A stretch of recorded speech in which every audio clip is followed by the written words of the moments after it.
চাঁদপুর থেকে এমন বিউটিফুল একটা ট্রেন জার্নি করে যেভাবে ৩৫০ টাকা খরচ করে আপনি চলে আসবেন সায়ের রাজধানী শ্রীমঙ্গলে, এই ভিডিওতে দেখাবো তার বিস্তারিত। যারা মনে করছেন শ্রীমঙ্গল ভ্রমণ মানে অনেক টাকা, তাদের জন্য রইল এই ভিডিওতে ডিটেলস। সকাল 7:30 কিংবা 8টার মধ্যে আপনারা আইডি বাসে করে চলে আসবেন মুজাফফরগঞ্জে। ভাড়া নিবে চাঁদপুর থেকে মাত্র 100 টাকা। আর এই মুজাফফরগঞ্জ নেমেই আপনি একটা সিএনজিতে করে চলে আসবেন লাকসাম রেলওয়ে স্টেশনে। ভাড়া নিবে জনপ্রতি 30 টাকা। চট্টগ্রাম থেকে সিলেটের উদ্দেশ্যে ছেড়ে আসা উদয়ন এক্সপ্রেস ট্রেনটি সকাল 10টায় লাকসাম রেলওয়ে স্টেশনে এসে পৌঁছায়। বুধবার ব্যতীত প্রত্যেক দিনই এই ট্রেনটি চলে, তাই ভ্রমণের 3 দিন আগে আপনি অনলাইনে টিকিট কেটে রাখুন, যাতে আপনার সিট পেতে কোনো সমস্যা না হয়।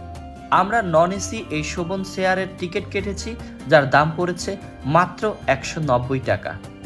লাকসাম থেকে ট্রেনটি ছাড়ার পর রাস্তার দুই পাশের অপরূপ সৌন্দর্য উপভোগ করতে করতে আপনি চলে আসবেন সায়ের রাজধানী শ্রীমঙ্গলে।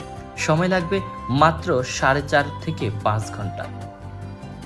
চাঁদপুর থেকে মাত্র 350 টাকা খরচ করে এমন চোখ জুড়ানো প্রাকৃতিক দৃশ্য দেখতে দেখতে আপনি পৌঁছে যাবেন সায়ের রাজধানী শ্রীমঙ্গলে।